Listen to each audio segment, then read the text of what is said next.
ओम अज्ञानतिमिरन्धस्य ज्ञानाञ्जनशलाकया चक्षुरुन्मिलितं येन तस्मै श्रीगुरुवे नमः। श्रीचैतन्यमनोभीष्टं स्थापितं येन भूतले स्वयं रूपदा मह्यं ददाति सपदान्तिकम्।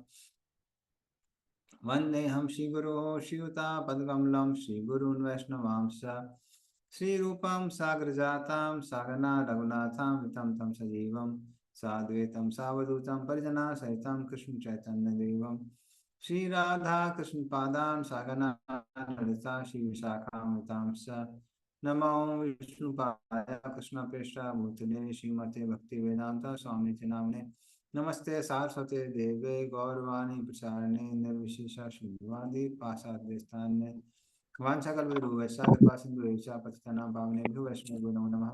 नमो महावदन्याय कृष्ण प्रेम प्रदायते कृष्णाय कृष्ण चैतन्य नाम्ने गौतमि नमः। हे कृष्ण करुणा सिंधु दीनबंधु जगत्पते गोपिका गोपिकान्त राधा कांत नमस्ते तप्त कांचन गौरांगी श्री राधे वृंदावनेश्वरी कृष्णानुसुते देवी प्रणमामि हरिप्रिये नीलाचलनिवासाय नित्याय परमात्मने बलभद्र सुभद्रा जगन्नाथाय च नमः।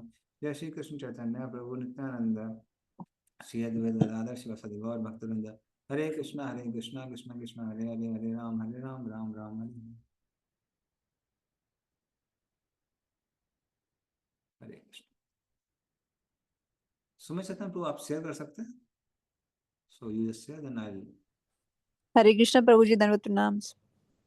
हरे हरे। हरे कृष्ण प्रभु जी, सादर प्रणाम।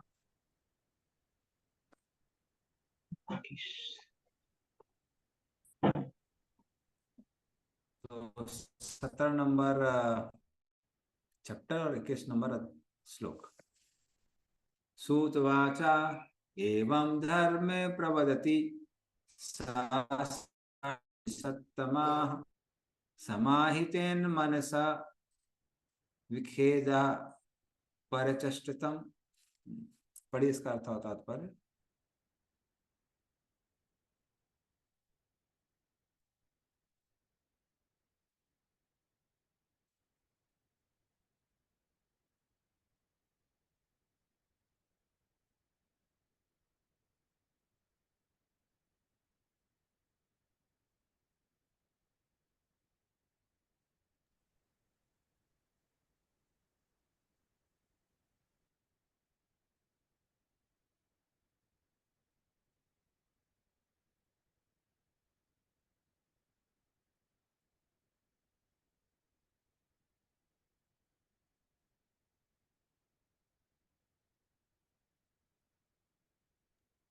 Can somebody read in Hindi? Or should we read in English only? कोई हिंदी वाला नहीं है सर। म्यूट हो रखे थे तो। हरे कृष्णा। हरे कृष्ण। पढ़े माता।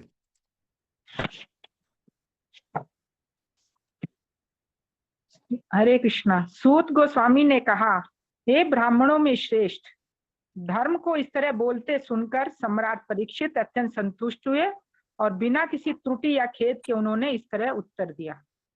तात्पर्य भी पढ़ना प्रभु जी। हाँ जी।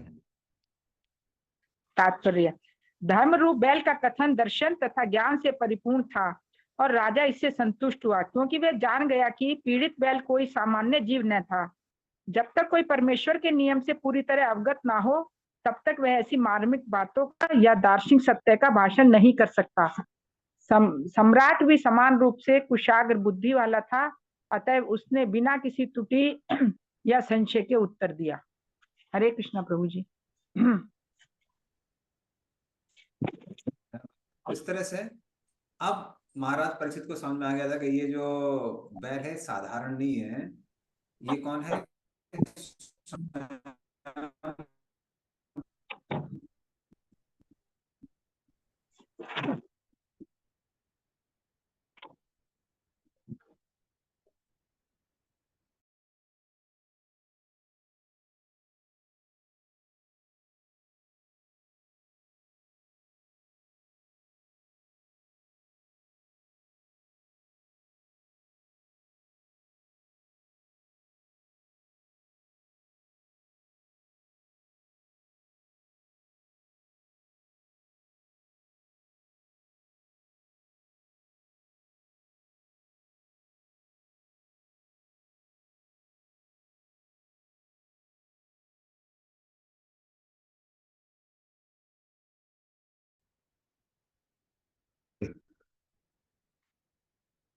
मेरा श्लोक सुना दिया था पूरा? जी, we could not hear any explanation. मैंने जस्ट माता जी ने जो रीड किया वही पूरा एक्सप्लेनेशन पूरा बिगनिंग से ही करना है। तो 21 का भी एक्सप्लेनेशन नहीं सुना दिया? No, Prabhu, we could not hear anything. Okay okay okay okay, ठीक है। I thought that I am explaining. Okay, चलिए। तो 21 नंबर श्लोक में बताया गया है कैसे परीक्षित महाराज को अब चिंता नहीं थी, क्योंकि उनको समझ में आ गया था कि ये धर्म स्वयं है, ये साधारण कोई बैल नहीं है। तो जो भी एपिसोड हो रहा है उसमें एक साइड कलिराज है, वहां धर्म है, वहां पर भूदेवी है या धरा देवी है। तो वो सोचकर परीक्षित महाराज अभी निश्चिंत हो गया। जिस तरह से परीक्षित महाराज पूर्ण रूप से निश्चिंत हो गए, और अब वो फिलोसफिकली आंसर देंगे परीक्षित महाराज। और प्रभुपाद लिखते हैं कि जब तक किसी के पास किसी को भगवान की कृपा प्राप्त नहीं है, तब तक व्यक्ति इन दर्शन को नहीं समझ सकता है। साधारण लोग कैसे सोचते हैं? साधारण लोग एकदम इमीडिएट बेसिस पर सोचते हैं। अगर कोई साधारण बैल होता तो वो क्या देखता है कि अरे इस आदमी ने मुझे मारा, प्रताड़ित किया, इसको दंड मिलना चाहिए। बट कोई इतना ज्यादा सोच रहा है कि अरे मुझे पता नहीं किसकी वजह से मुझे दंड मिला है, कोई बोलता है ये कारण है, कोई बोलता है वो कारण है। तो ये तभी संभव है जब किसी को भगवान की कृपा प्राप्त है। तो इस तरह से परीक्षित महाराज को समझ में आ जाता है कि ये धर्म स्वयं है।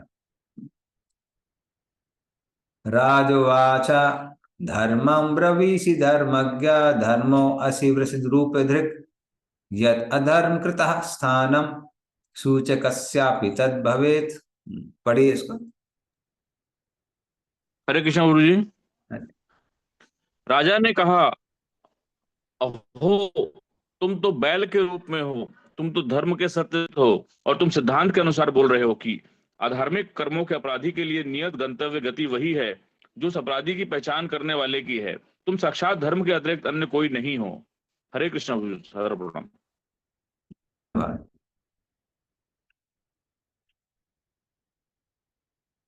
तो इस तरह से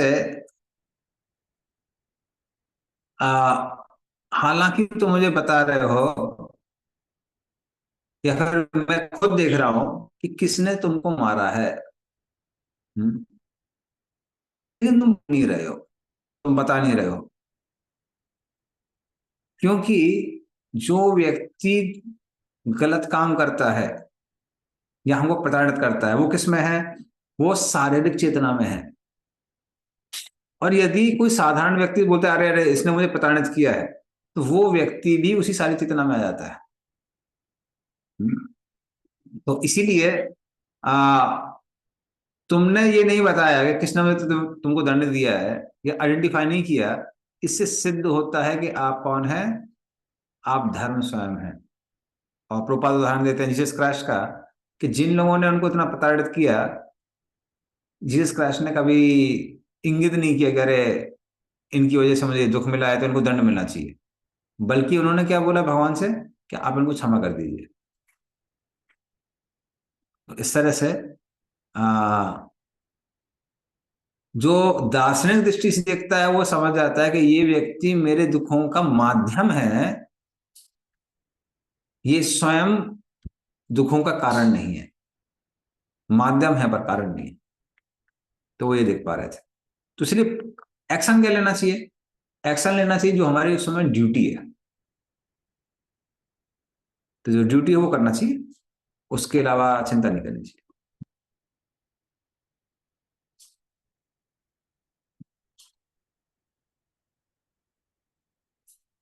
ठीक है, नेक्स्ट श्लोक है।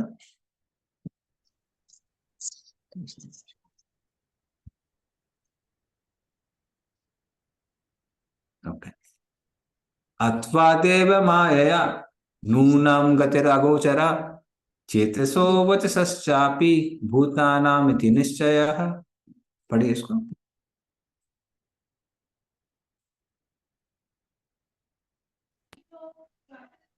इस प्रकार यह निष्कर्ष इस प्रकार निष्कर्ष यह निकलता है कि शिव भगवान की शक्तियां अचिंत्य हैं। कोई न तो मानसिक चिंतन द्वारा न ही शब्द चातुर्य द्वारा उनका अनुमान लगा सकता है। हरे कृष्ण प्रभु जी। हाँ, इसका तात्पर्य पढ़े को जी, इंपॉर्टेंट है। शिल प्रभुपाद शिल प्रभुपाद की जय। यहाँ यह प्रश्न किया जा सकता है कि भक्त को कर्ता की पहचान क्यों नहीं करनी चाहिए, यद्यपि वह यह निश्चित रूप से जानता है कि शिव भगवान ही सब वस्तुओं के कर्ता हैं। अंतिम कर्ता से परिचित हुए मनुष्य को वास्तविक संपन्न कर्ता से अनभिज्ञ नहीं बने रहना चाहिए। इस संदेह का उत्तर यह है कि शिव भगवान भी प्रत्यक्ष रूप से उत्तरदायी नहीं होते, क्योंकि हर काम उनके द्वारा नियुक्त माया शक्ति द्वारा ही संपन्न होता है। माया सदैव शिव भगवान की परम सत्ता के विषय में संदेह उत्पन्न करती है। धर्म यह अच्छी प्रकार जानता था कि परमेश्वर की इच्छा के बिना कुछ भी संपन्न नहीं हो सकता, तो भी माया उसे संशय में डाल रही थी, जिससे वह परम कारण बताने से कतराता रहा। यह संशय कली तथा माया दोनों के कलमश के कारण था। कलयुग का समस्त वातावरण भ्रामक शक्ति के कारण विस्तृत हो गया है और इसकी माप की सीमाओं को बताया नहीं जा सकता है। हरे कृष्ण प्रभु जी। हाँ। तो इस तरह से अलग अलग लोग अलग अलग कारण बताते हैं, और जिसकी जैसी चेतना होती है वो व्यक्ति उस हिसाब से सोचता है।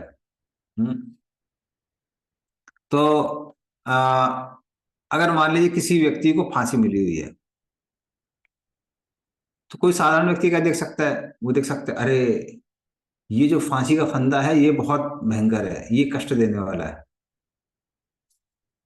या फिर कोई और व्यक्ति वो देखेगा कि अरे नहीं, फांसी का फंदा मेन कारण नहीं है, ये जो आदमी एकदम जल्लाद है या फिर जल्लाद स्वयं है, वो जल्लाद क्या कर रहा है? ये मृत्यु दे रहा है।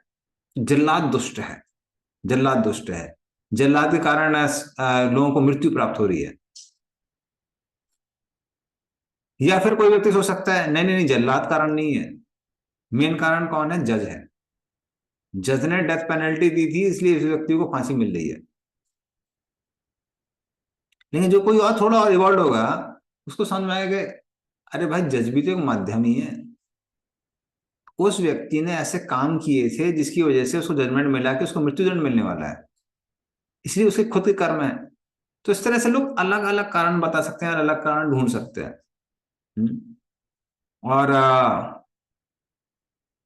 हम देखते हैं कि उसमें से कुछ कारण सही भी हो सकते हैं, कुछ गलत भी हो सकते हैं, लेकिन जो भक्त है वो क्या देखता है? सर्व कारण कारण, जो भी हो रहा है सब कृष्ण की वजह से हो रहा है। तो इस तरह से भक्त को पता है कि जो भी हो रहा है या तो एटलीस्ट वो कृष्ण द्वारा सैंक्शनड है। तो इस तरह से भक्त क्या करता है? उसको एक्सेप्ट कर लेता है। वाकई हमको जो ड्यूटी करनी है वो हमको करनी चाहिए, लेकिन दृष्टिकोण क्या होना चाहिए? ठीक है, जो भी हो रहा है वो कृष्ण की इच्छा से ही हो रहा है, या फिर एटलीस्ट कृष्ण के सैंक्शन से हो रहा है। बोले इच्छा ना हो पर उनका सैंक्शन है। तो इस तरह से भक्त लोग देखते हैं कि कृष्ण के अंदर माया शक्ति है और माया शक्ति सारे के सारे कार्य कर रही है। तो वो धर्म यहां पे देख रहे हैं। चलिए नेक्स्ट वाला। तपा शौचम दया सत्यम इति पादा कृते कृताः अधर्मांशेस्त्रयो भग्नाः स्मय संग मदेस्तव। पढ़ी इसका अर्थ और तात्पर्य। हरे कृष्ण प्रभु जी। सतयुग में तुम्हारे चारों पैर तपस्या, पवित्रता, दया तथा सच्चाई के 4 नियमों द्वारा स्थापित थे, किंतु ऐसा प्रतीत होता है कि अहंकार, काम वासना तथा नशे के रूप में सर्वत्र व्याप्त अधर्म के कारण तुम्हारे 3 पांव टूट चुके हैं।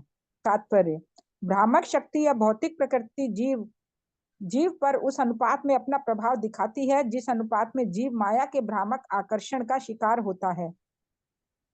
पतंगे प्रकाश की चमक से आकृष्ट होते हैं और इस तरह वे अग्नि के शिकार हो जाते हैं। इसी प्रकार ठगनी शक्ति माया सदैव बद्ध जीवों को मोहित करके उन्हें मोह की अग्नि में झोंकती रहती है। वैदिक शास्त्र बद्ध जीवों को आगाह करते हैं कि वे इस भ्रम के शिकार ना बने, अपितु इससे छुटकारा प्राप्त करें। वेद हमें आगाह करते हैं कि हम अज्ञान के अंधकार में न जाकर प्रकाश के पथ पर अग्रसर हों। भगवान स्वयं भी हमें आगाह करते हैं कि माया की ठगनी शक्ति को जीतना अत्यंत दुष्कर है। किंतु पूरी तरह जो भगवान की शरण में चला जाता है वह सरलता से इसे जीत सकता है। लेकिन भगवान के चरण कमलों के आश्रय में जाना आसान नहीं है। ऐसी शरण तो तपस्या, पवित्रता, दया तथा सत्य से युक्त पुरुषों को ही मिल सकती है। उन्नत सभ्यता के चारों नियम सतयुग के उल्लेखनीय लक्षण थे।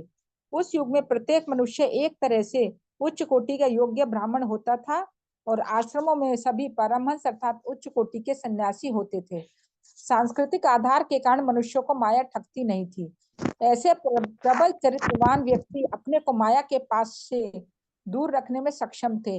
लेकिन धीरे धीरे जो जो ब्राह्मण संस्कृति के मूल सिद्धांतों तपस्या, पवित्रता, दया तथा सत्य में अहंकार, काम वासना तथा नशे में आनुपातिक वृद्धि के कारण कटौती होती गई, त्यों तो मोक्ष का मार्ग या तो दिव्य आनंद का मार्ग मानव समाज से दूर और दूर होता चला गया। कलयुग की अवधि बढ़ते रहने से लोग अत्यंत अहंकारी हो रहे हैं और वे स्त्रियों तथा नशे के प्रति आसक्त रहते हैं। कलयुग के प्रभाव से कंगाल को भी अपनी कौड़ी का अभिमान है। स्त्रियां पुरुषों के मन को हरने के लिए एक से एक आकर्षक वस्त्र पहनती हैं और पुरुष को शराब पीने, धूम्रपान करने, चाय पीने तथा तंबाकू चबाने की लत पड़ गई है। ये सारी आदतें या सभ्यता की तथाकथित प्रगति ही सारे अधर्म की जड़ है और इसीलिए व्यभिचार, घूस तथा भाई भतीजा व्याप्त है। मनुष्य इन बुराइयों को कानूनों तथा पुलिस द्वारा नहीं रोक सकता, लेकिन वह मन के रोग को सही दवा करके ठीक कर सकता है। यह दवा है ब्राह्मण संस्कृति अर्थात तप, पवित्रता, दया, सत्य के नियमों का पक्षधर बनना। आधुनिक सभ्यता तथा आर्थिक विकास से गरीबी तथा अभाव की नई स्थिति उत्पन्न हो रही है, जिससे उपभोक्ता वस्तुओं की कालाबाजारी की जा रही है। यदि समाज में नेता तथा धन संपन्न व्यक्ति अपनी संचित संपत्ति का आधा भाग इन पथभ्रष्ट लोगों पर खर्च करें और इन्हें ईश्वर चेतना अर्थात भागवत का ज्ञान प्रदान करें, तो निश्चय कलयुग इन बद्ध जीवों को अपने जाल में फंसाने में असफल होगा। हमें ये निरंतर स्मरण रखना चाहिए कि मिथ्या अहंकार, अपने जीवन मूल्यों के उच्च, स्त्रियों के प्रति अत्यधिक आसक्ति या उनकी संगति या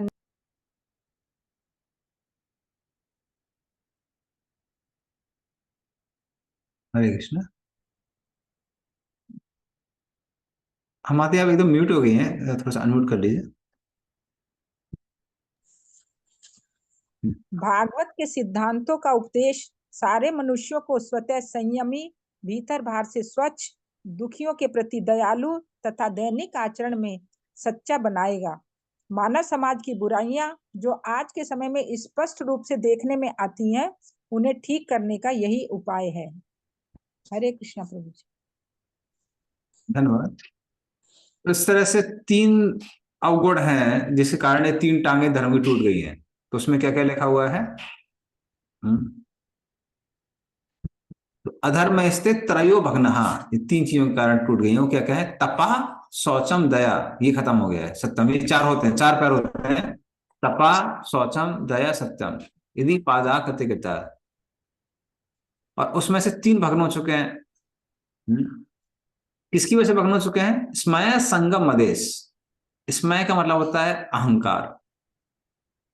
तो अहंकार की वजह से क्या नष्ट होता है? अहंकार की वजह से व्यक्ति दूसरे को दुख देने से डरता नहीं है। ऐसे व्यक्ति को क्या लगने लगता है कि पूरी दुनिया वो मेरे भोग के लिए बनी हुई है, मैं इस संसार का भोक्ता हूं। तो ऐसे लोग क्या करते हैं? मीट ईटिंग में इन्वॉल्व होते हैं। So people who are very proud they get involve in meat eating. तो इस तरह से वो क्या भग्न करते हैं? दया, दया को भग्न करते हैं, उसको तोड़ते हैं। फिर संग, संग अर्थात अवैध स्त्री संग। इसके कारण स्वच्छता खत्म हो जाती है, मानसिक स्वच्छता खासकर। तो शारीरिक स्वच्छता और मानसिक स्वच्छता उसके साथ खत्म हो जाती है। तो हम देखते हैं कि ऐसे लोगों के मन इतने दूषित होते हैं कि वो कहीं भी जाते हैं तो पूरे संसार को अपने भोग की वस्तु के रूप में ही देखते हैं। तो इस तरह से लोगों के जो विचार होंगे स्वच्छ नहीं होते हैं। तो ये दूसरा हो गया। फिर तीसरा क्या लिखा हुआ है? मदेश, मदेश अर्थात मदिरापान। तो मदिरापान से क्या खत्म होता है? तपस्या। तो तपस्या क्या है? अच्छे रिजल्ट्स को प्राप्त करने के लिए हम लोग जो कठिनाइयों को सहते हैं उसको तपस्या कहते हैं। पर मदिरा पान में व्यक्ति क्या करता है, मदिरा पान करने वाला व्यक्ति वो अपने भोग के लिए वो देखते नहीं क्या उचित है क्या अनुचित है, क्या खाने लायक है क्या खाने लायक नहीं है, सब कुछ खा जाता है। तो इस तरह से ये 3 तरह के जो पाप हैं, इनके कारण धर्म के 3 पैर टूट चुके हैं। और प्रभुपाद लिखते हैं कि गीता और भागवतम का आश्रय लेके ही व्यक्ति इन 4 नियमों का पालन कर सकता है। क्योंकि देखिए एक और चीज है, जब तक किसी के पास हायर पर्पस नहीं तो व्यक्ति अच्छाइयां करेगा क्यों, ये भी प्रश्न आता है। कोई जनरल अगर आप बाहर के लोगों से बोलेंगे ना, अरे ये पाप मत करो वो पाप मत करो, बोले क्यों ना करे, क्यों ना करे। है तो वही प्रश्न आता है ना, अगर पूरी संसार ही आपके भोग की वस्तु के रूप में बनी हुई है तो फिर हम क्यों ना करें, गलत काम क्यों ना करें। इसीलिए जब व्यक्ति भागवत का आश्रय लेता है तभी इन सारी बुराइयों से ऊपर उठ सकता है। तो anyway, भक्त लोगों ने सब प्रैक्टिकली देखा हुआ है कि कैसे नशा करना ये करना सारे भक्त लोग छोड़ देते हैं जब वो भक्ति में आते हैं। ओके, नेक्स्ट अगला।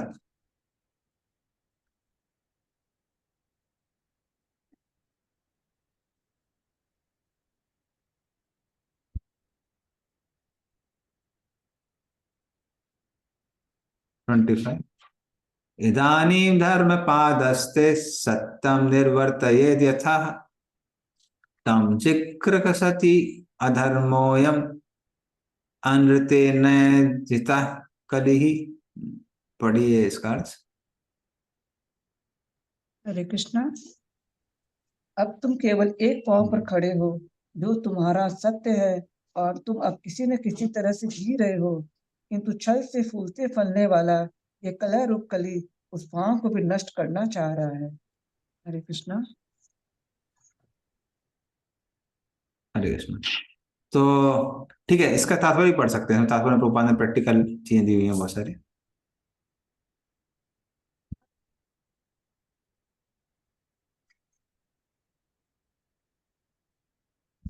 माते तात्पर्य पढ़ लीजिए।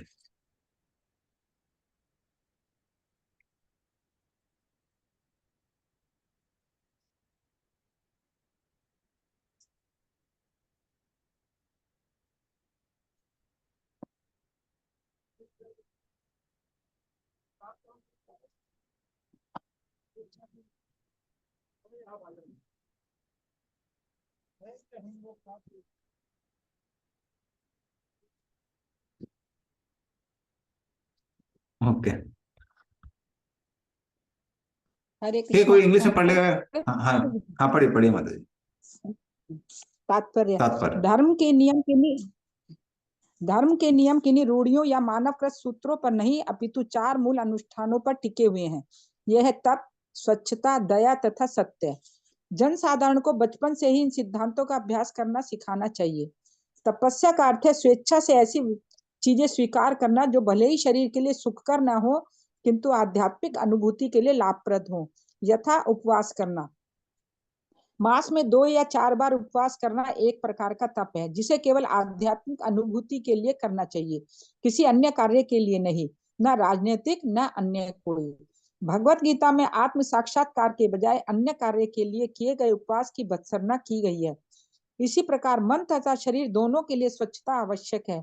केवल शरीर की स्वच्छता कुछ हद तक सहायक हो सकती है, लेकिन मन की स्वच्छता आवश्यक है और यह भगवान के यशोगान से प्राप्त की जाती है। कोई भी व्यक्ति मन के मैल को भगवान का गुणगान किए बिना साफ नहीं कर सकता। ईश्वर विहीन सभ्यता मन को स्वच्छ नहीं कर सकती, क्योंकि इसे ईश्वर का कोई ज्ञान नहीं होता। और यही एक सादा कारण है कि ऐसी सभ्यता में लोगों में उत्तम गुण नहीं आते, भले ही वे भौतिक दृष्टि से पूर्णतः सुसज्ज हों। हमें वस्तुओं को उनसे परिणाम स्वरूप कर्म से देखना है। कलयुग में असंतोष ही मानवीय सभ्यता का परिणाम स्वरूप कर्म पर है। अतः सभी मन की शांति चाहते रहते हैं। यह मन की शांति सतयुग में पूर्ण थी, क्योंकि मनुष्यों में उपयुक्त गुण पाए जाते थे। धीरे धीरे ये गुण घटकर त्रेता युग में 3/4 हो गए, द्वापर में वे आधे हुए और कलयुग में केवल 1/4 रह गए हैं। और जिस तरह असत्य का बोलबाला है उससे इसमें भी कमी आ रही है। अहंकार चाहे कृत्रिम हो या वास्तविक तपस्या से प्राप्त फल को विनिष्ट करने वाला है। स्त्री संसार के प्रति अधिक राग होने से स्वच्छता नष्ट होती है और अत्यधिक लत या नशे से दया विनिष्ट होती है और अत्यधिक झूठे विज्ञापन से सत्य नष्ट होता है। भावना से ही मानव समाज, मानव सभ्यता सभी प्रकार के दोषों से बच सकती है।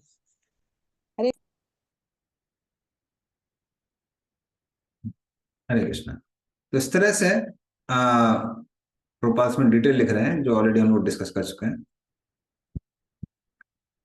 तो सतयुग में चारों के चारों पैर थे, त्रेता में वो 3/4 रह गए, द्वापर में आधे रह गए और कलयुग में 1/4 ही रह गए हैं। तो इसलिए परीक्षित मानस कहते हैं कि हे धर्म, कि कलयुग में तपस्या, स्वच्छता, दया और सत्य, इसमें सिर्फ 1/4 हिस्सा ही बचा हुआ है। क्योंकि अभिमान, अवैध स्त्री संबंध और नशा, इसके कारण 3/4 खत्म हो चुका है। हाँ, तो मात्र क्या बचा है? सत्य बचा हुआ है। क्योंकि कलयुग में सत्य को ही सबसे ज्यादा वो दिया जाता है, बहुत बड़ा धर्म माना जाता है। अरे ये सत्य बोल रहा है, ये इसने जो बोला वो अपने बात पे खड़ा हुआ है। हाँ, तो निवर्त ये, इस पर ही आप ध्यान कर सकते हैं, थोड़ा सत्य पे। जैसा एक समय था जब अमेरिका के राष्ट्रपति पर व्यभिचार का वो चल रहा था, केस चल रहा था कि उन्होंने कुछ व्यभिचार किया है, ऐसा वैसा है। और फिर उन्होंने पूरे उनकी जो पार्लियामेंट थी, पार्लियामेंट में जाके बोले नहीं नहीं हमने ऐसा कुछ नहीं किया है। तो लोग उनसे बहुत गुस्सा थे। इसलिए गुस्सा नहीं थे कि उन्होंने व्यभिचार किया था, इसलिए गुस्सा थे क्योंकि उन्होंने झूठ बोला था संसद के अंदर, उनकी जो पार्लियामेंट थी उसके अंदर। और बाद में उनकी वाइफ बोलने लगी इसमें कोई बुराई नहीं है, वैसे भी मेरे भी बहुत सारे आदमियों के साथ संबंध रहे हैं। तो वो वाइफ की बहुत प्रशंसा होने लगी, कितनी ब्रॉड माइंडेड है। इसलिए कलयुग में जो थोड़ा सा वैल्यू दी जाती है, वो किसको दिया जाता है? वो सत्य को दिया जाता है। अगर कोई व्यक्ति सत्यवादी है, वो सत्य बोल रहा है, गलत काम करके भी एक्सेप्ट कर लेता है, तो उसको बड़ा धार्मिक समझा जाता है। लेकिन कलयुग के साथ क्या हो रहा है? अनृतेना, धीरे धीरे असत्य भी बढ़ रहा है और सत्य खत्म हो रहा है। हाँ। तो इस तरह से कलयुग के अंत तक कुछ भी नहीं बचेगा, सत्य भी नहीं बचेगा। अभी कम से कम क्या बचा हुआ है? थोड़ा सा सत्य बचा हुआ है। नेक्स्ट, अगला श्लोक।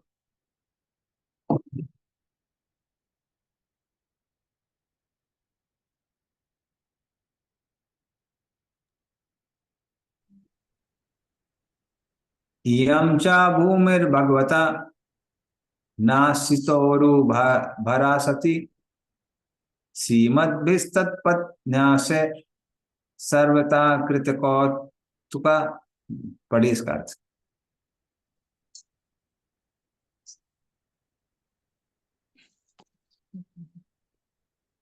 हरे कृष्णा।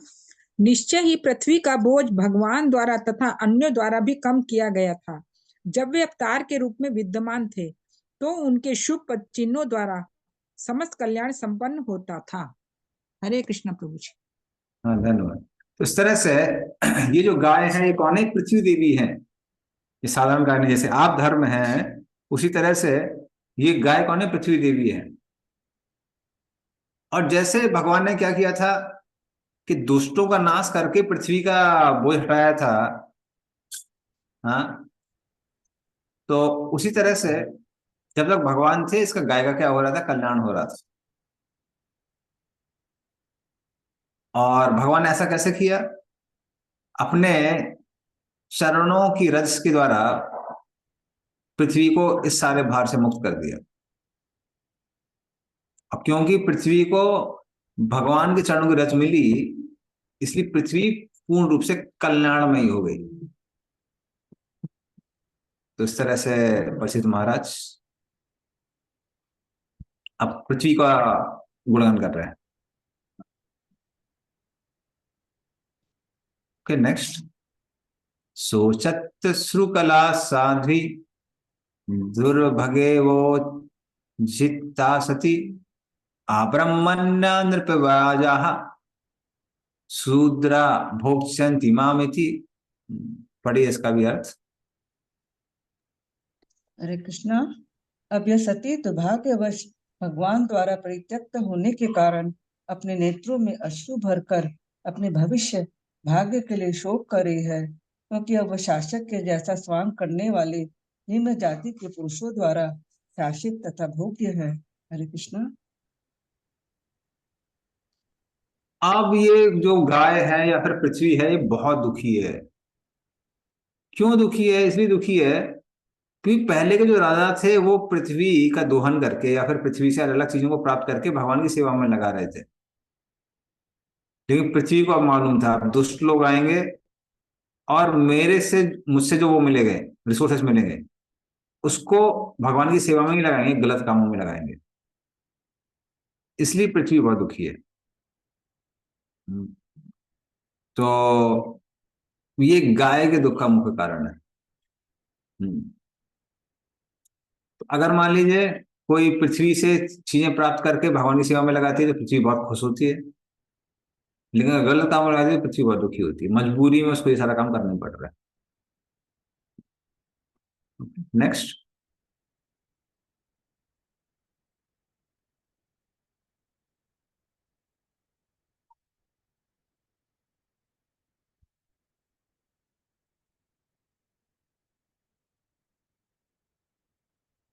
इति धर्मं महीं चैव सांत्वयित्वा महारथाः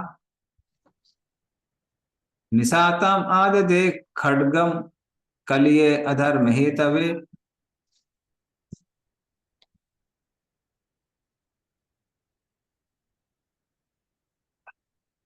पढ़िए इसको। हरे कृष्ण प्रभु जी। इस प्रकार एक साथ हजारों हजार शत्रुओं से अकेले लड़ सकने वाले महाराज परीक्षित ने धर्म तथा पृथ्वी को सांत्वना दी। तब उन्होंने समस्त अधर्म के कारण साक्षात कली को मारने के लिए अपनी तेज तलवार निकाल ली। हरे कृष्ण प्रभु जी। हाँ, तो जब परीक्षित महाराज ने देखा अरे ये कली पुरुष धर्म को और पृथ्वी को दोनों को दुख देने वाला है, तुरंत उन्होंने अपनी तलवार निकाली ताकि इस कलयुग का नाश किया जा सके। और प्रभुपाद बोलते हैं कि जो भी एग्जीक्यूटिव हेड हैं, ये उनका काम है गाय की रक्षा करना और साथ में कलयुग को नहीं बढ़ने देना, कलयुग को नहीं बढ़ने देना। जैसे प्रभुपाद लिखते हैं कि जैसे बारिश के मौसम में बारिश हो रही है, इसका मतलब ये नहीं कि हम छाता लेके नहीं निकलेंगे, तो हम अपनी रक्षा के लिए छाता लेके निकलेंगे। उसी तरह से भली ही ये कलयुग है, हर जगह गलत शासन चल रहा है, गलत नीतियां चल रही हैं, सब कुछ खराब हो रहा है, फिर भी हर एडमिनिस्ट्रेटर की ड्यूटी क्या होना चाहिए, किसी तरह से इन चीजों को रोका जाए, इनको कम किया जाए। जनरली अदरवाइज क्या होता है, लोग दो स्टैंड लेते हैं। पहला स्टैंड क्या होता है, बहुत फ्रूटिव होता है। फ्रूटिव क्या होता है, बस अब किसी तरह से मैं सत्य की स्थापना कर दूंगा, ये ठीक करूंगा, वो ठीक करूंगा, सब ठीक हो जाएगा। और लोग अपना इस तरह से रिजल्ट लाने के लिए बहुत प्रयास करते हैं, भरतक प्रयास करते हैं। जब रिजल्ट नहीं आते हैं तो हताश हो जाते हैं, बोलते क्या है, कलयुग है, सब कुछ गड़बड़ है, छोड़ो, क्या कर सकते हैं। तो ये दूसरा एक्सट्रीम हो जाता है, तो फिर लोग निष्क्रिय हो जाते हैं, मतलब कुछ करते नहीं उसके लिए। तो पता होना चाहिए कि हाँ कलयुग है, ये सारी चीजें होंगी, ये बहुत स्वाभाविक है। एट द सेम टाइम हमको अपना प्रयास करना है कि जितना हो सके हम चीजों को ठीक कर सके, उसमें वो नहीं करनी चाहिए, आलस नहीं दिखाना चाहिए। तो परीक्षित महाराज यही कर रहे हैं, उनको मालूम है कलयुग है, कलयुग पुरुष आ सकता है, फिर ये कलयुग को समाप्त करने के लिए यहाँ पर तैयार है। अगला नेक्स्ट।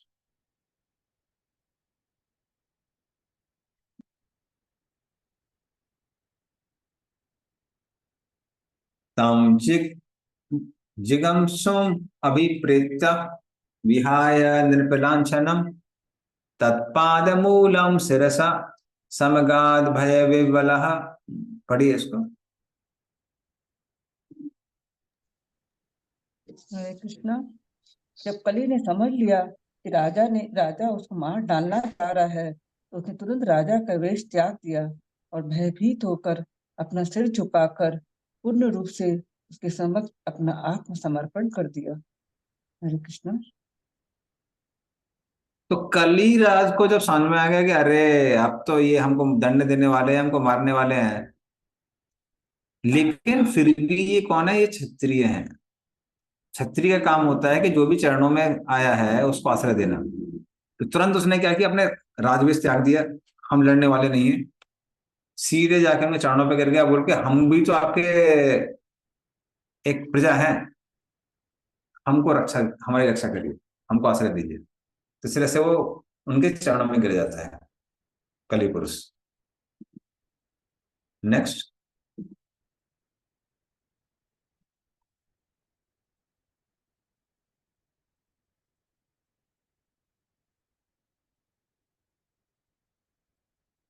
पतितां पादयोर्वीरः कृपया दीनवत्सलः शरण्यो नावधि श्लोक्य आह छेदम हसन्निव। पढ़िए, इसका अर्थ और तात्पर्य दोनों पढ़िए इसका। शरणागत के रक्षक तथा इतिहास में प्रशंसनीय महाराज परीक्षित ने उस दीन शरणागत तथा पतित कली को मारा नहीं, अपितु वे दया पूर्वक मुस्कुराने लगे, क्योंकि वे दीन वत्सल जो हैं। शील प्रभुपाद द्वारा तात्पर्य शील प्रभुपाद की जय। जब एक सामान्य क्षत्रिय भी शरणागत व्यक्ति को नहीं मारता, तो महाराज परीक्षित के लिए क्या कहा जाए, जो स्वभाव से दयालु तथा गरीबों पर सदैव थे। वे मुस्कुरा रहे थे, क्योंकि छद्म वेशधारी कली ने निम्न जाति के व्यक्ति के रूप में अपनी पहचान प्रकट कर दी थी, और वे सोच रहे थे कि यह कितनी विडंबना है कि जिस तीव्र धार युक्त तलवार से वे जिस किसी का वध कर देते थे, उससे यह दीन निम्न जाति वाला कली सामयिक आत्मसमर्पण के कारण बचा जा रहा है। इसीलिए इतिहास में महाराज परीक्षित के यश तथा सदैयता का गुणगान किया जाता है। वे सदैव तथा कृपालु सम्राट थे और अपने शत्रु को भी शरण में लेने वाले थे। इस प्रकार दैवी इच्छा से कली बच गया। हरे कृष्ण प्रभु जी। हाँ, अभी वो राजा क्या सोचने लगे, पैसे मारा सोचने लगे कि क्योंकि इसने मेरे चरणों का आश्रय ले लिया, मैं इसको मार नहीं सकता हूं। क्योंकि अगर मैं इसको मार दूंगा तो अधर्म फिर से फैल जाएगा। तो राजा का धर्म है कि जो भी शरणागत हुआ है उसको नहीं मारे, तो ये तो उल्टा हो जाएगा।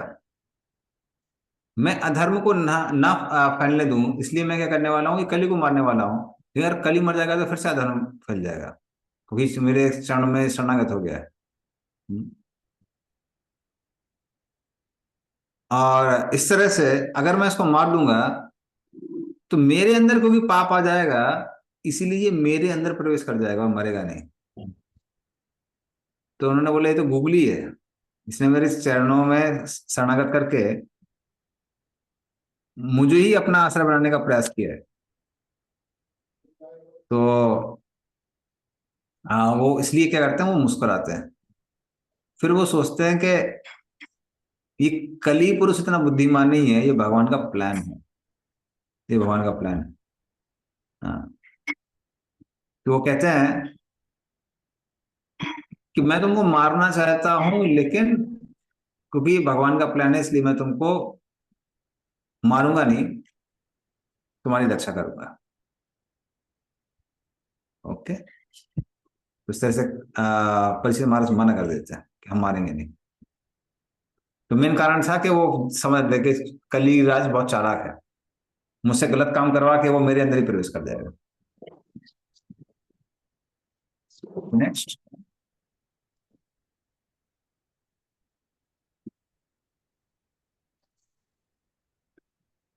राजवाच न ते गुणाकेश यशोधराणाम् बद्धाञ्जलिर्वे भयम् अस्ति किंचित् न वर्तितव्यं भगवता कथंचन क्षेत्रे मदीये तम धर्म बंधुः।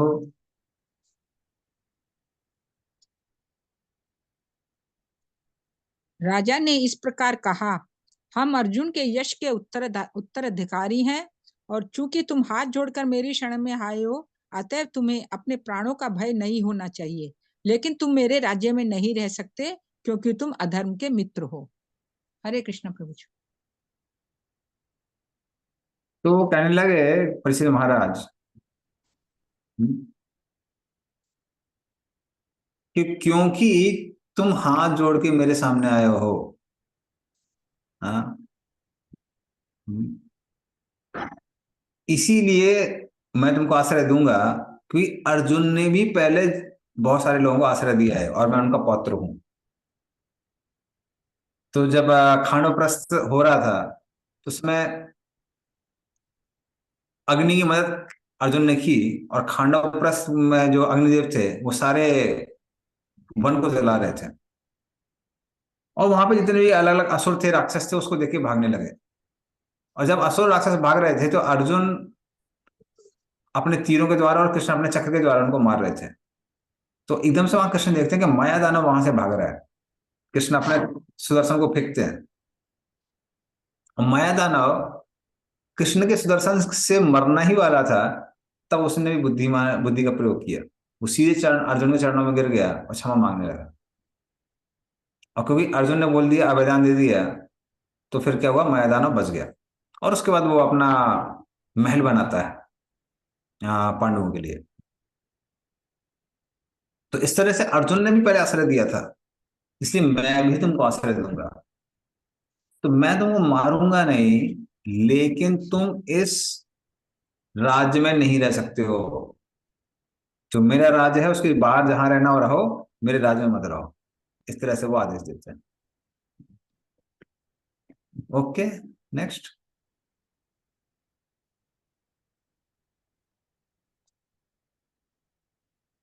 तां वर्तमानं नरदेव देहिषु अनुप्रवृत्तो वयं धर्मपूगः लोभोऽनृतं शौर्यमनार्यमं हो ज्येष्ठा च माया कलहश्च दम्भः। पढ़िए इसको। हरे कृष्णा। यदि कली रूपी अधर्म को नर देवता अर्थात कार्यकारी प्रशासक के रूप में कर्म करने दिया जाता है, तो निश्चय ही लोभ, असत्य, डकैती, अशिष्टता, विश्वासघात, दुर्भाग्य, कपट, कलह तथा दंभ जैसे अधर्म का बोलबाला हो जाएगा। हरे कृष्णा। हरे कृष्ण। तो इस तरह से अब वो बताते हैं कि क्यों तुम यहां नहीं रह सकते हो। क्योंकि अगर तुम प्रवेश कर जाते हो तो भली देवता क्यों ना हो कोई व्यक्ति, या देवता जैसे उसका गुण क्यों ना हो, तो उसके अंदर क्या आ जाएगा, लोभ आ जाएगा। वो आदमी झूठ बोलने लगेगा, चोरी करने लगेगा, बुरे काम करने लगेगा, धर्म छोड़ देगा। और जैसे वो धर्म का त्याग करेगा तो गरीबी आ जाएगी, वो सबसे झगड़े करेगा, वो पशु की हिंसा करेगा, लोगों को धोखा देगा। तो इस तरह से ये सारे के सारे अवगुण आ जाएंगे और दुख आ जाएगा अगर तुम प्रवेश करते हो तो। इसलिए वो कहते हैं इसलिए मैं तुमको अलाउ नहीं कर सकता हूं। अगला श्लोक। नावर्तितव्यं तदधर्म बंधो धर्मेण सत्येन च वर्तितव्ये ब्रह्मावर्ते यत्र यजन्ति यज्ञे यज्ञेश्वरम यज्ञवितान विज्ञाः। पढ़िए इसको।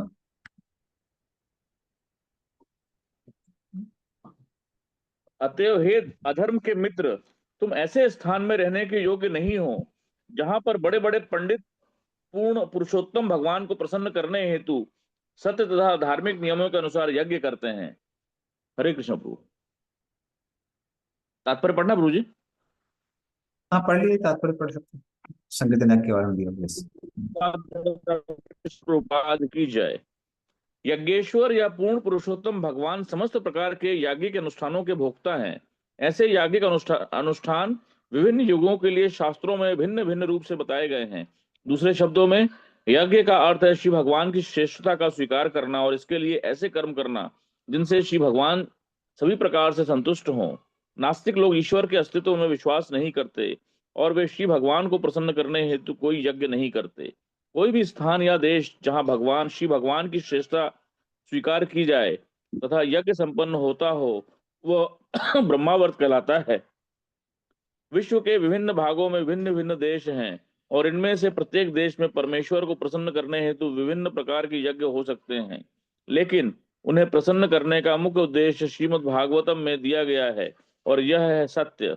धर्म का मूल सिद्धांत सत्य है और सभी धर्मों का परम लक्ष्य श्री भगवान को प्रसन्न करना है। इस कलयुग में यज्ञ का सबसे महान सामान्य सूत्र संकीर्तन यज्ञ है। यह मत उन पंडितों का है जो यज्ञ विधि का प्रचार करना जानते हैं। भगवान श्री चैतन्य ने यज्ञ की इस विधि का प्रचार किया और इस श्लोक से यह जाना जा सकता है कि संकीर्तन यज्ञ को कहीं भी कली को भगाने हेतु तथा मानव समाज को कली के प्रभाव का शिकार बनने से बचाने हेतु संपन्न किया जा सकता है। हरे कृष्ण। हरे कृष्ण। तो इस तरह से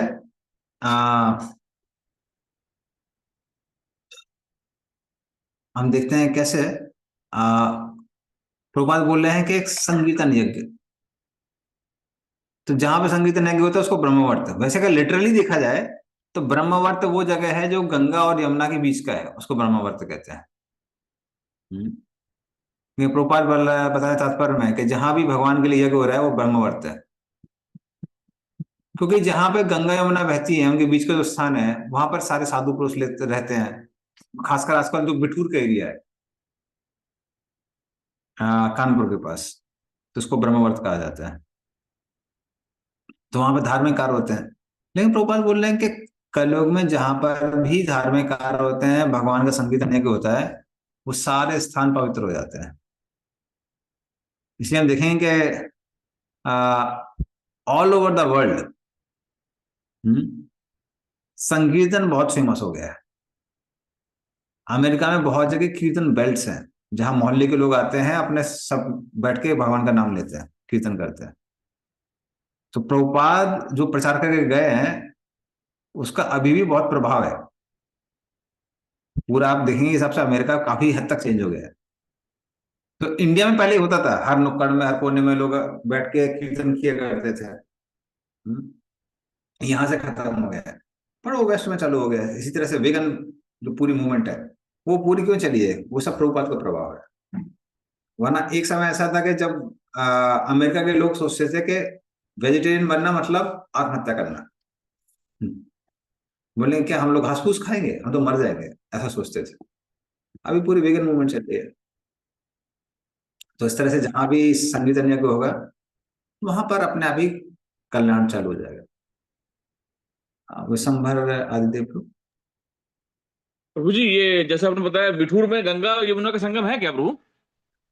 एक्चुअली वो एरिया है, वहां पे बिठूर में गंगा भी बहती है और यमुना भी बहती है, कानपुर से दोनों बहती है।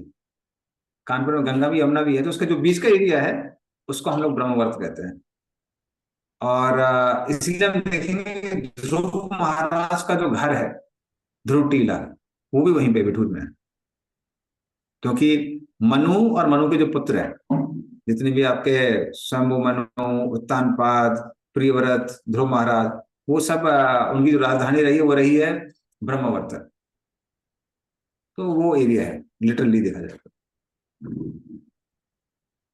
तो। आप लोग गए होंगे ना ब्रह्मा की खूटी भी है ना? आप प्रभु जी हाँ, ब्रह्मखूटी वहां भी गए प्रभु जी। और प्रभु जी यहाँ पे ब्रह्मा जी की खूटी भी है ना प्रभु? ब्रह्मा जी की खूटी है, लवकुश वाटिका है, वो स्थान है जहाँ पे वाल्मीकि जी ने रामायण लिखी थी, वो स्थान भी वहीं पे है। तो ये सारे स्थान है वहीं। अच्छी जगह है वो करने के लिए, यात्रा करने के लिए। ठीक है, नेक्स्ट श्लोक।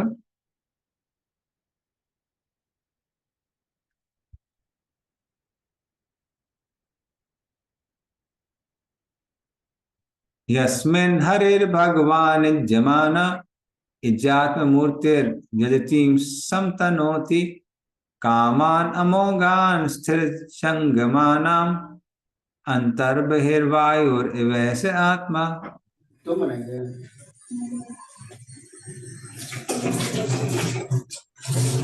हरे कृष्ण प्रभु।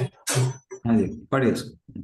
समस्त यज्ञोत्सव में यद्यपि कभी कभी कोई देवता की पूजा की जाती है, लेकिन पुरुषोत्तम भगवान को इसीलिए पूजा जाता है क्योंकि वे प्रत्येक के अंतरात्मा है और वायु के समान भीतर तथा बाहर विद्यमान रहते हैं। इस तरह केवल वे ही हैं जो पूजा करने वाले का समग्र कल्याण करते हैं। हरे कृष्ण। तो वो कोई बोल सकता है अरे पर देवताओं की भी पूजा होनी चाहिए, ऐसा ना सिर्फ भगवान की पूजा होनी चाहिए। तो यहाँ पे क्लैरिफाई कर रहे हैं कि भगवान कौन है, सबकी आत्मा है, सबकी आत्मा है।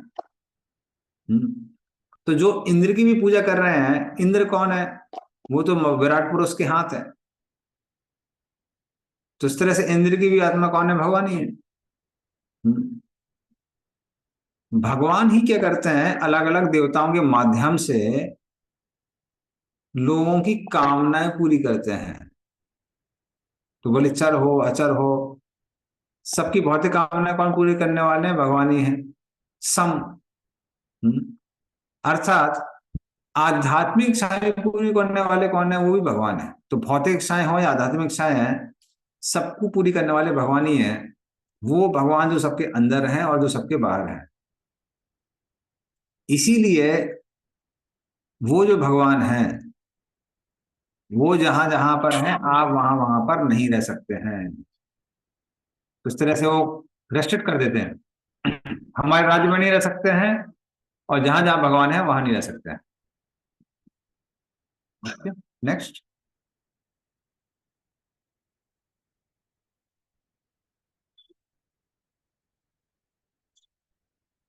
सूतवाचा परीक्षित्वेवम् आदिष्टः साकलिर्जाते विपतुः तम उद्यतासेम आहेदम दंडपाणिम अवोद्यक्तम। पढ़िए इसको। शील सुत गोस्वामी ने कहा, इस प्रकार महाराज परीक्षित द्वारा आदेश दिए जाने पर कली भय के मारे थरथराने लगा। राजा को अपने समक्ष यमराज के समान मारने हेतु उद्यत देखकर कली ने राजा से इस प्रकार कहा। तो तात्पर्य पढ़ना प्रभु जी। अभी तात्पर्य पढ़ लीजिए, ठीक। शील प्रभुपाद और तात्पर्य शील प्रभुपाद की जय। कली यदि राजा की आज्ञा का पालन न करता तो वे उसे तुरंत मारने हेतु तैयार थे, अन्यथा राजा को उसे जीवन दान देने में कोई आपत्ति न थी। कली ने भी विभिन्न प्रकार से दंड से बचने का उपाय लगाकर अंत में निश्चय किया कि अब वह राजा की शरण में जाए। अतः वह जीवन के भय से कांपने लगा। राजा या शासक को इतना प्रबल होना चाहिए कि वह कली जैसे व्यक्ति के समक्ष काल पुरुष यमराज की भांति खड़ा रह सके। राजा के आदेश का पालन होना चाहिए, अन्यथा अपराधी का जीवन संकट में रहता है। इसी विधि से राज्य के नागरिकों के सामान्य जीवन में उत्पात करने वाले करीब कली पुरुषों के ऊपर शासन जमाया जाता है। हरे कृष्ण। धन्यवाद। तो इस तरह से हम देख सकते हैं कि कैसे जो कलिराज है, तो कलिराज अब उसको समझ में आ गया कि सिर्फ किसका क्या करना चाहिए, राजा का आश्रय लेना चाहिए। तो परीक्षित महाराज ने क्या बोला, या तो तुम यहां से भाग जाओ हमारे राज्य से, या फिर दंड के लिए तैयार हो जाओ। इसीलिए वो कांपने लगा। और आगे हम देखेंगे कि वो अभी बोलेगा कि जाए कहाँ भाई पूरे सब जगह तो आपका राज्य है, तो कहाँ जाएंगे। तो नेक्स्ट श्लोक। कलिर्वाच यत्र क्वावात वत्स्यामि सार्वभौम तव गया लक्ष्ये तत्र तत्रापि त्वामात्तेषु सरासनम। पढ़िए इसको। हरे कृष्णा। हे राजा, मैं आपकी आज्ञा से चाहे जहाँ कहीं भी रहूं और जहाँ कहाँ भी देखूं, वहाँ केवल आपको ही धनुष्वान लिए देखूंगा। हरे कृष्णा। हाँ, तो वो कहने लगे कि हे राजन, आप तो पूरी पृथ्वी के राजा हैं। हाँ, मैं तो जहां भी जाता हूँ वहां देखता हूँ कि सारे जितने भी प्रजा है वो सबको आपने कंट्रोल करके रखा हुआ है। और जब आपका राज सब जगह है तो मैं कहाँ रहूंगा, मैं कहीं नहीं रह सकता हूँ। इसलिए आप क्या करिए, मुझे मार डालिए। उनको मालूम है कि वो मारेंगे नहीं, क्योंकि मारेंगे तो कल ही उनके अंदर प्रवेश कर जाएगा। नेक्स्ट श्लोक है,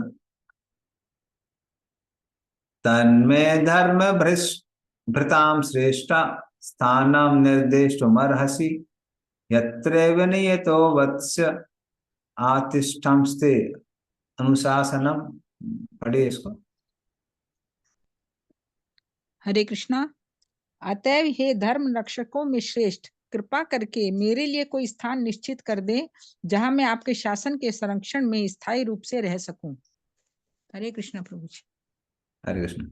तो फिर परीक्षित महाराज कहते हैं कि अरे नहीं, मैं तुमको कैसे मार सकता हूँ, क्योंकि जो मेरे चरणों का आश्रय लेता है मैं उसको कोई मारता नहीं हूँ। तो बोले भाई, तो फिर हमको कोई रहने की जगह दीजिए। अगर आप मार नहीं सकते हैं तो हमको रहने की जगह दीजिए। आप बोल रहे हैं राज्य में रह नहीं सकते हैं और हमको मार नहीं सकते हैं, तो कोई तो भाई सॉल्यूशन होना चाहिए। तो इस तरह से वो कहते हैं कि कोई स्थान आपको देना ही पड़ेगा हमारे लिए। अगला नेक्स्ट होगा, सुतवाच अभ्यर्थितः सदा तस्मै स्थानानि कलये ददौ द्यूतं पाना स्त्रिया सूना यत्रा धर्मश्चतुर्विधा। पढ़िए इसको, इसका अर्थ और तात्पर्य दोनों पढ़िए। हरे कृष्णा। सूत गोस्वामी ने कहा, कलयुग द्वारा इस प्रकार याचना किए जाने पर महाराज परीक्षित ने उसे ऐसे स्थानों में रहने की अनुमति दे दी जहाँ जुआ खेलना, शराब पीना, वेश्यावृत्ति तथा पशुवध होते हों। तात्पर्य, अधर्म के मूल लक्षण तथा अहंकार, वेश्यावृत्ति, मादक द्रव्य सेवन तथा असत्य भाषण धर्म के 4 सिद्धांतों तपस्या, स्वच्छता, दया तथा सत्य के विपरीतार्थी है।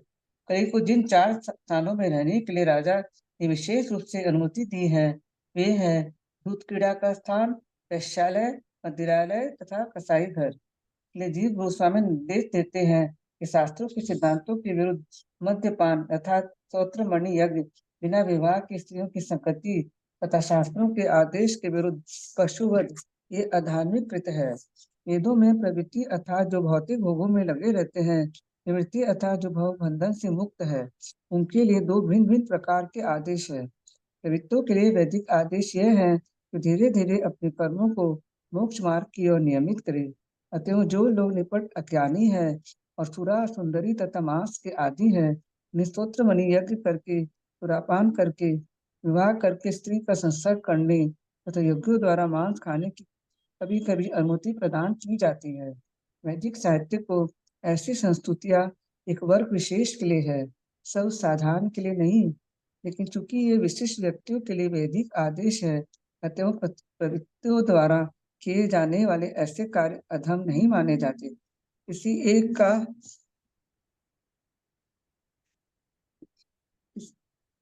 नहीं माने जाते, किसी एक का भोजन दूसरे के लिए विष हो सकता है। इसी तरह जो तमोगुणियों के लिए संस्तुत है, सतोगुणियों के लिए विषपान बन सकता है। अतः श्रील जीव गोस्वामी प्रभु पुष्टि करते हैं, किसी वर्ग विशेष के लोगों के लिए शास्त्रों के संस्थितियों को कभी अधर्म नहीं मानना चाहिए, लेकिन वस्तुतः ऐसे कार्य अधर्म है, उन्हें कभी प्रोत्साहन नहीं देना चाहिए। शास्त्रों की संस्तुतियां ऐसे अधर्म को बढ़ावा देने के लिए नहीं है, अपितु क्रमशः अधर्म को धर्म के पथ की ओर अग्रसर कराने के निमित्त है।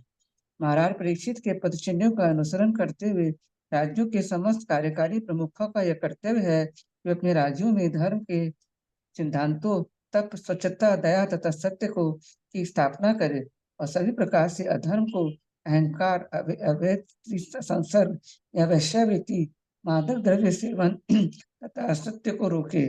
और अच्छा तो यही होगा कि कली को युद्ध, सुरापान, वेश्यावृत्ति तथा पशुवध होने वाले स्थानों में भेज दिया जाए। यदि ऐसे स्थान विद्यमान हो, जो लोग इस अधार्मिक आदतों से ग्रस्त है, उन्हें शास्त्रों के आदर्शों से सुपथ पर लाया जाए। किसी भी परिस्थिति में उन्हें किसी भी राजसत्ता से प्रोत्साहन नहीं मिलना चाहिए। दूसरे शब्दों में राजसत्ता को दूध, क्रीड़ा, सुरापान, वेश्यावृत्ति तथा असत्य को पूर्ण रूपेण बंद करा देना चाहिए। जो राज्य हुकूमत द्वारा भ्रष्टाचार का उन्मूलन करना चाहता है, उसे निम्नलिखित विधि से धर्म का प्रवर्तन करना चाहिए। एक मास में यदि अधिक नहीं तो कम से कम 2 दिन अनिवार्य उपवास तपस्या। आर्थिक दृष्टि से भी ऐसे 2 दिन उपवास करने से राज्य में लाखों टन खाद्यान्न की बचत होगी और इससे नागरिकों के स्वास्थ्य पर भी अच्छा प्रभाव पड़ेगा। सेकंड, तरुण बालकों तथा बालिकाओं की आयु जब क्रमशः 24 वर्ष तथा 16 वर्ष की हो जाए, उनका अनिवार्यतः विवाह होना चाहिए। यदि लड़कों तथा लड़कियों को वैध विवाह हो चुका हो तो स्कूल कॉलेजों में सह शिक्षा देने में कोई हानि नहीं। यदि लड़कों तथा लड़कियों में घनिष्ठता हो भी जाए तो वे संबंध होने के पूर्व उनका समुचित रीति से विवाह कर दिया जाए। तलाक एक्ट से वेश्यावृत्ति को प्रोत्साहन मिलता है, तो इसको मिटा दिया जाए। तो राज्य के नागरिक राज्य में या समाज में आध्यात्मिक वातावरण उत्पन्न करने के लिए अपनी अपनी आय का 50% दान में दें। भागवत के सिद्धांतों का उपदेश कर्मयोग द्वारा अर्थात भगवान को प्रसन्न करने के लिए प्रत्येक काम करके। सेकंड, प्रामाणिक पुरुषों या मुक्तात्माओं से श्रीमद् भागवत का नियमित श्रवण करके। थर्ड, घर पर या पूजा स्थलों पर सामूहिक रूप से भगवान की महिमा का कीर्तन करके और श्रीमद् भागवत के उपदेश में लगे भागवतों को सभी प्रकार से सेवा करके तथा ईश्वर चेतना से पूरित वातावरण वाले स्थान में रहकर करे। यदि राज्य उपयुक्त विधि से संचालित हो, सहज सर्वत्र ईश्वर चेतना होगी। सभी प्रकार का जुआ, दूध, यहाँ तक कि सट्टेबाजी भी पतन की ओर ले जाने वाले हैं। और जब राज्य में जुआ खेलने को प्रोत्साहित किया जाता है, सत्य का सर्वथा लोप हो जाता है। उपयुक्त आयु से अधिक काल तक तरुणों तथा तरुणियों को अविवाहित रहने की अनुमति तथा सभी तरह के कसाई घरों को लाइसेंस का निषेध होना चाहिए। मांसाहारियों और शास्त्रानुमोदित विधि से मांस ग्रहण करना चाहिए, अन्यथा नहीं। सभी प्रकार का नशा, यहाँ तक कि सिगरेट पीना, तंबाकू चबाना तथा चाय पीना भी निषिद्ध होना चाहिए। हरे कृष्ण। तो इस तरह से ये प्रभुपाद ने अपने लेटर्स में लिखा हुआ है बहुत सारे पॉलिटिशियंस को कि ये सब होना चाहिए ताकि कल्याण हो सके पूरे विश्व का। तो प्रभुपाद यहाँ लिख रहे हैं कैसे आजकल जैसे क्या हो गया, लोग बहुत लेट मैरिज करते हैं उसको और तब तक धर्म का पालन नहीं करते हैं, फिर गलत काम करते हैं। तो गवर्नमेंट क्या करती है कि जल्दी मैरिज को बोलते नहीं, जल्दी मैरिज नहीं करना चाहिए, लेकिन अगर कोई अवैध संबंध रख रहा है तो बोला कि ये अलाउड है। तो इस तरह से जब तक गवर्नमेंट का गोल ये नहीं रहेगा लोग धर्म के मार्ग पे चले तो लोग धर्म के मार्ग पे नहीं चल सकते। ये चारों चीजें इसलिए हम लोग को 4 नियम बताए गए हैं। द्यूतम गैम्बलिंग नहीं करनी चाहिए, पानम मदिरा पान नहीं करना चाहिए, स्त्रिया अर्थात अवैध स्त्री संबंध नहीं होना चाहिए, और सूना मतलब दूसरे को मारना नहीं है या फिर पशु हत्या नहीं करनी है। तो अगर वो करेंगे तो क्या होगा, अधर्म फैलेगा। नेक्स्ट,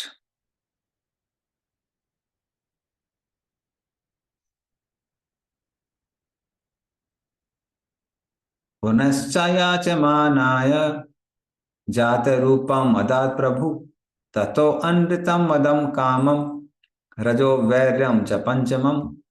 पढ़िए इसको।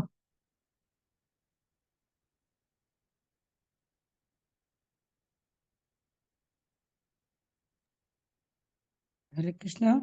कली ने जब कुछ और याचना की तो राजा ने उसे उस स्थान में रहने की अनुमति प्रदान की जहाँ सोना उपलब्ध हो। कि जहाँ स्वर्ण होता है वहीं वहीं असत्य, मद, काम, इच्छा तथा वैमनस्य रहते हैं। हरे कृष्णा। तो फिर जब ऐसा सुना कली पुरुष ने तो वो कहने लगे कि हे राजन, अगर लोगों को पता चल जाएगा कि ये चारों चीजें नहीं करनी है तो कौन करेगा? हाँ, ना कोई जुआ खेलेगा, ना मदिरा पान करेगा, ना पशु हत्या करेगा या फिर अवैध स्त्री संबंध करेगा। और वैसे भी आपके ऐसे जब राजा हैं तो ये करना संभव ही नहीं है।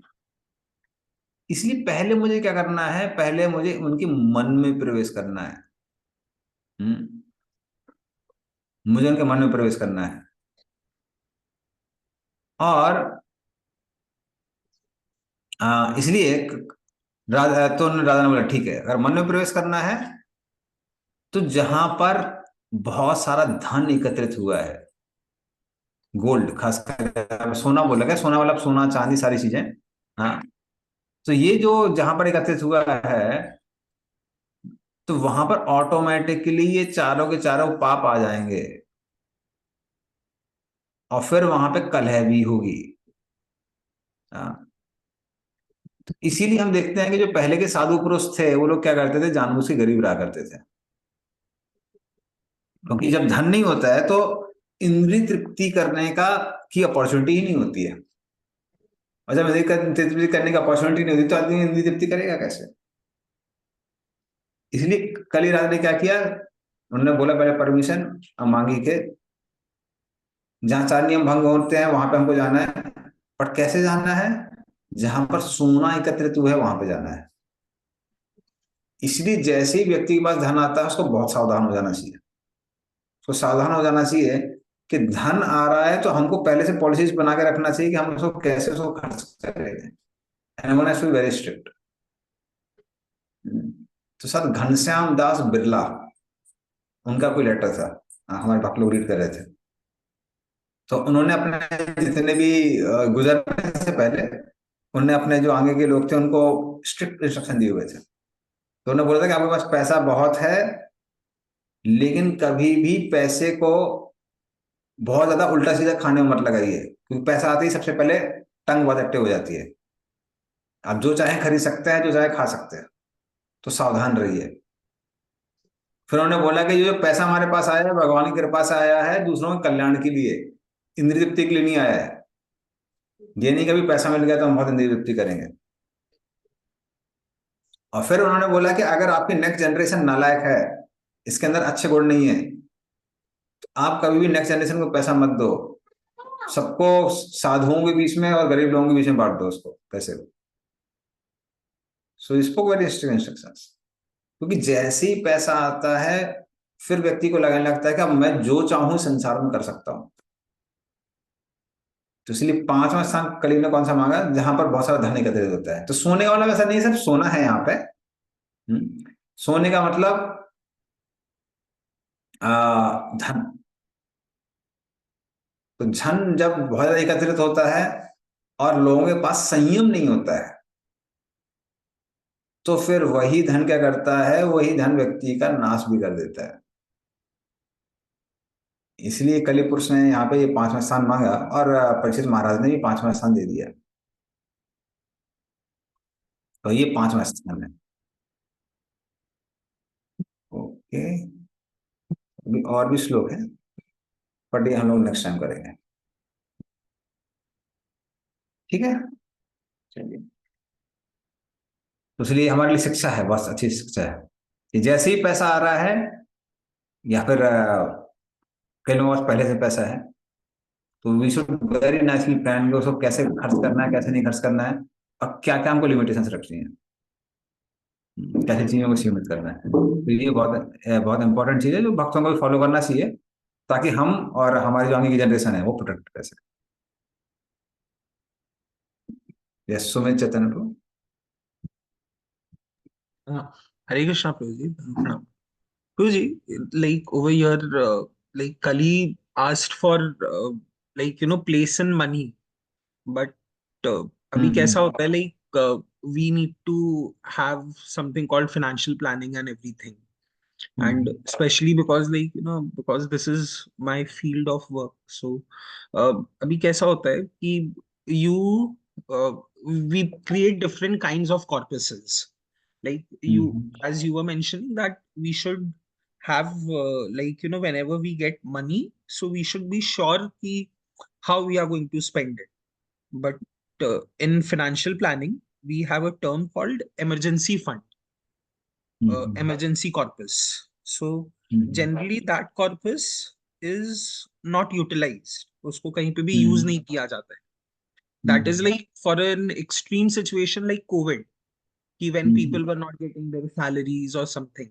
So we try to keep a certain portion in those kind of assets, like so which are generally very liquid. So how should we so my main question is, how should we plan our savings and the corpus, because and growing the money as well as keeping the mentality safe, so that the Kali thing, because one thing is there that you purify the money by giving donation. So that we are doing. But apart from that, but then I have also observed this little personally in my situation, that when you have money, you get little bit of strength also, you get little bit of confidence while speaking with anybody, or so somehow I feel that confidence is little important also, because we need to be little practical in the world. So we require that confidence also. And at the same time, we need to protect our consciousness also. So how can we manage both these things, Projay? Yeah, so that's why I was saying there has to be plan. Actually, what happened is when unplanned money is there, then it gets spent in wrong places. So like you are saying, emergency fund. Okay. So we need emergency fund, but then that should be accessed during emergency. Not that we access it all the times. So when money is in excess, we should have a proper plan to how to put money and how to invest here, how to invest there, how to keep reserved, how to keep this, how to spend it. That whole plan has to be there. Because if a plan is not there, then 100% there is a tendency to misuse it. So what we are talking about, financial planning has to be there. So if planning is not there, then there is trouble. One of the things which like Anand often speaks is, don't spend too much, don't spend too much. It's like restrictive spending. So if person doesn't have any restriction in spending, then generally there is a misuse. Like for example, I remember my father was very clear that you can spend, but you should report and then spend. So he never allowed my mother to spend a single penny which was not like within which his awareness. So because he would be very clear that no, I should not spend in some wrong places. And because he was so much money controlling, you can say, so then there was no opportunity to spend money in doing something wrong. So of course, one thing which he gave us is samskaras. He gave us good samskaras. Apart from samskaras, he also controlled us, but not allowing us to get a lot of money. Like nowadays, I've seen, because I'm in teaching area, so parents give all sort of facilities to children, and they expect them not to get spoiled. Such a nonsensical expectation. वो अपना लंबा सा mobile दे देंगे, सारी facility देंगे, ये access करो, वो एक्सेस करो, फिर बोलेंगे you don't see nonsense in your mobile. कैसे पॉसिबल है? So there has to be restriction, there has to be planning, how to give facilities, how to give spend money. So that has to be there. So it's not restricting money, is not like or not earning money. It's not recommendation of Bhagavatam. It's certainly there for those who are in renounced order of life. It is recommended for them. They should not like save too much money. For Grahastha, they should also have a plan how to spend. So that is important for Grahasthas. Like for example, when Srivas Thakur was not saving anything, or Vasudeva Datta was not saving anything, Chaitanya Mahaprabhu was concerned. You are a Grahastha, you are supposed to save. At the same time, having free access to money without any plan, that also spoils everything. I have seen people earning a lot and getting fully spoiled. I know one devotee, Mataji. her life was full of struggles, and the whole reason was because husband had bad habits. तो वो माता जी का ऐसा हाल था कि जब वो जिस घर में गई थी वो एकदम, ये बोल सकते हैं, राजा का घर था। बड़ा सा घर, पैसा भरा पड़ा हुआ है, उनका पति अकेला बेटा था, फर्स्ट क्लास बिजनेसमैन। बट फिर वो उसको अवैध स्त्री संबंध और मदिरा पान जुआ ये सब सारा गलत काम करने की ऐसी आदत पड़ गई, उसने इतना पैसा खर्च कर दिया कि सब कुछ बेच दिया, कर्जा ले लिया लोगों से, लोग उसको उनको मारने आ गए थे, तो उनको भाग के दूसरी जगह जाना पड़ा। दूसरी जगह फिर उसने बिजनेस स्टैब्लिश किया, फिर से पैसा कमाया हुआ, फिर सेम काम किया। और फिर जब हद पार हो गई तो फिर घर वालों ने डिवोटी से सलाह ली, और डिवोटी की सलाह के अनुसार उसको लात मार कर निकाल दिया घर से। उस आदमी को बोले हमको पैसा नहीं चाहिए, हमको मन की शांति चाहिए, हम लोग भक्ति कर सके, हमको वो जीवन चाहिए। तो इस तरह से अगर प्लान नहीं है तो फिर आदमी फंस जाता है।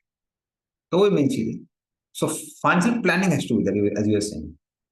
Planning is not there then person gets Sweden. Okay, so Chetanpu, I hope I'm clear. So Prabhuji, like what happens is we also create like one kind of a corpus which is known as retirement corpus. So like I'm 32, so I'm saving some money so that I will use when I become retired. But per se, I know it's a free money because I know I have another 10-15 years of working life. So in one sense, it's a free money. So does that come under like accumulation of wealth, because you need to make a retirement corpus also? So like what my understanding after hearing you came, like if any money is earmarked for something, then it is okay. So we like it should not be like no money should be unearmarked basically. Yes. This is exactly what I also wanted to convey. So there has to be like everything has to be a mark. This for this purpose, that for that purpose. Otherwise, and one good thing for devotees is कि हम लोग इतनी hearing करते हैं कि वो गलत काम करने का कई बार साहस ही नहीं होता है। मेरे को एक भक्त पता है, अभी उसको we can not take a name. तो some devotees they ordered him to do something wrong, break one of the 4 principles. और कहां से तो रेफरेंस लेके आए, कई बार डिवोटीज भी इतना हो सकता है। तो वो डिवोटी वो गया गलत काम करने के लिए, बट फिर उसकी साहस ही नहीं हुआ। फिर वापस मेरे वहां पूछा, प्रभु उन्होंने ऐसा बोला इसलिए मैं गया था, लेकिन अब क्या करना चाहिए? मैंने कहा वेरी गुड, जो हम लोगों ने इतनी साल ट्रेनिंग दी वो ट्रेनिंग काम आई आपके। अभी वो जो आदमी गलत बात बोल रहा है उसको छोड़ दो आप।